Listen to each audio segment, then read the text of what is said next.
பார்த்தீங்க அப்படின்னா நேற்றோட கண்டினியூஷன் இந்த வீடியோ. கத்திரிக்காய் செடி ஒன்று இங்கே இருக்குது. அப்புறம் பார்த்தீங்க அப்படின்னா இங்கே ஒரு எலுமிச்சான் செடி இருக்குது. இப்போ தான் கொஞ்சம் படர்ந்துட்டு வருது. பார்த்திங்கன்னா அப்படின்னா கறிவேப்பிலை மரம் ஒன்று, இது நமக்கு வீட்டுக்கு தேவைக்கு இங்கேருந்தே நாங்கள் பறிச்சுப்போம்.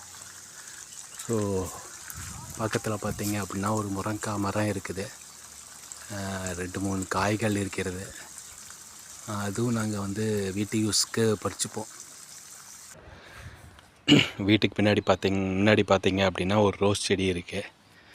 ஸோ இங்கே பாருங்கள் மொக்கெல்லாம் வச்சுருக்கு. ஸோ பூவெல்லாம் பூக்கும். இது மதிய டைம் எடுக்கிறதுனால பூ எதுவும் இல்லை. அப்புறம் பார்த்தீங்க அப்படின்னா வீட்டுக்கு முன்னாடி ஒரு அமெரிக்காவிலேருந்து யாரோ கொடுத்துட்டாங்கன்னு சொல்லி அம்மா வச்சுருக்காங்க. ஸோ இன்னொரு துளசி செடி, இது வீட்டுக்குள்ளே பாம்பு வராமல் இருக்கிறதுக்காக ஒரு செடி, பேர் என்னன்னு தெரியல.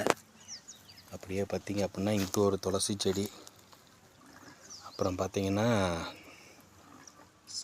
மருதாணி செடி, இது நல்லா படர்ந்து இருந்துச்சு. அம்மா தான் போன வாரத்தில் வெட்டி விட்டுட்டாங்க. அப்புறம் பார்த்திங்க அப்படின்னா ஒரு 4 கரும்பு போட்டிருக்கிறேன் இந்த இடத்துல.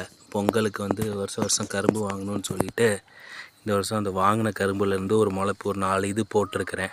இது வீட்டுக்கு முன்னாடி வச்சுருக்குறோம். ஸோ அடுத்த வருஷம் பொங்கலுக்கு கரும்பு வாங்க வேண்டாம்னு நினைக்கிறேன். அப்புறம் பார்த்திங்க அப்படின்னா இங்கே ஒரு செம்பருத்தி செடி. ஸோ இந்த செம்பருத்தி செடியிலும் நிறையா பூ பூக்கும். ஸோ இதுவும் ரொம்ப படர்ந்துருந்துச்சுன்னு சொல்லி அம்மா வெட்டி விட்டுட்டாங்க. ஸோ இதுதான் எங்கள் காட்டில் இருக்க செடிகள். தேங்க்ஸ் ஃபார் வாட்சிங்.